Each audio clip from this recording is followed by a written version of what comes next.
مساء الخير، مرحبا.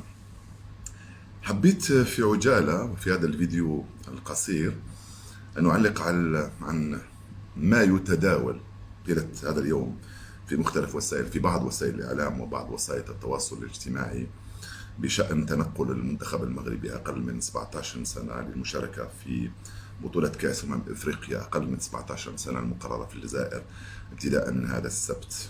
قرأت وسمعت بأن هناك موافقة جزائرية على السماح للمنتخب المغربي بدخول الجزائر عبر رحلة مباشرة من الرباط إلى الجزائر. أولا، لم يكن هناك أبدا رفض جزائري على دخول المنتخب المغربي أو غيره في رحلة مباشرة من المغرب إلى الجزائر. أبدا لم يكن هناك رفض. الرفض الوحيد هو لعبور الطيران المغربي الأجواء الجزائرية بسبب قرار سيادي اتخذته الجزائر بغلق الحدود من زمان وقطع العلاقات الدبلوماسية ثم غلق الفضاء الجوي، وهذا قرار سيادي من حق الجزائر كما هو من حق المغرب وكما هو أيضا من حق أي بلد آخر مهما كانت الأسباب. قرأت وسمعت بأنه في موافقة جزائرية على دخول المنتخب المغربي. الموافقة الجزائرية موجودة من زمان، عمرها ما رفضت الجزائر دخول وفد مغربي مباشرة من الرباط إلى الجزائر، ولكن رافضة دخول أي وفد عن طريق الطيران المغربي.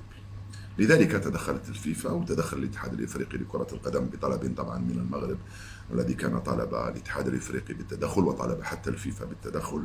فيفا والكاف أكدوا للطرف المغربي بأنهم ليس لهم أي سلطة على الجزائر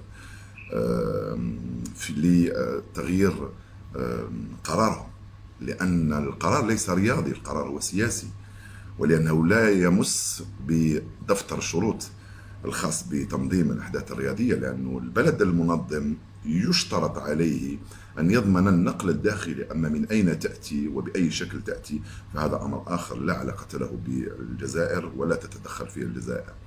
فاتصالات الجامعة الملكية المغربية بالفيفا وبالكونفدرالية الإفريقية لكرة القدم وإصرارها على المشاركة جعل الفيفا والكاف يقترحان على المغرب رحلة مباشرة ولكن عبر طيران أجنبي.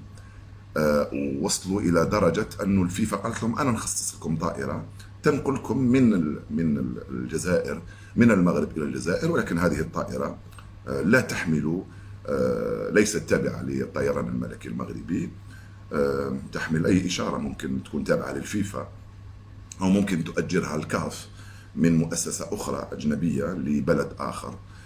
فالمغرب لحد الآن يتردد ويصر ويريد أن يدخل عبر الطيران الملكي المغربي في وقت دخل من قبل القوات المسلحة الملكية المغربية، وشارك الوفد المغربي في ألعاب البحر الأبيض المتوسط، ودخل الوداد إلى الجزائر ولعب أمام فريق شبيبة القبائل من قبل عن طريق رحلة غير مباشرة عبر تونس إلى الجزائر. فهذا الكلام الذي يثار في مختلف وسائل التواصل الاجتماعي ليس صحيحا تماما. الجزائر اتخذت قرارها من زمان وليس هناك أي تواصل معها الآن، لأن رسالتها واضحة ولم يتم التراجع عنها، وفهمت الفيفا والكاف بأن الجزائر لا يمكنها أن تتراجع عن موقفها الذي يبقى ثابتا، ولكنها ذهبت إلى حد اقتراح طائرة جزائرية لنقل الوفد المغربي، يعني تروح طائرة جزائرية من الجزائر تنقل المنتخب وتأتي به إلى الجزائر ثم تعيده إلى المغرب عبر رحلة مباشرة عادي جدا لأنه طيران جزائري. الجانب المغربي طبعا رفض هذا، وهذا من حقه طبعا أن يرفض ذلك، لأنه يصر على الدخول إلى الجزائر عبر الخطوط الملكية المغربية. طبعا هذا هو الصح لحد الآن. ومرة أخرى مرحبا بالمنتخب المغربي في الجزائر، ولكن عبر أي طيران آخر في العالم، طبعا من دول صديقة وعندها علاقات من الجزائر مع الجزائر وليس من دولة أخرى تعرفونها كلكم. مرحبا به. سيجد في الجزائر كل الظروف مهيئة وكل الترحاب من إخوانه في الجزائر، لأنهم أولاد صغار عمرهم 17 سنة، أقل من 17 سنة سيكونون أولادنا،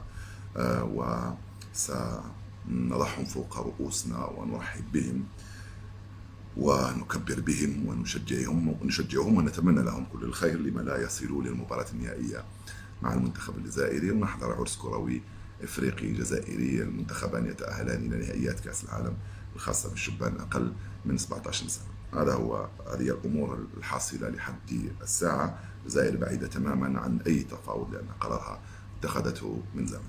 سلام.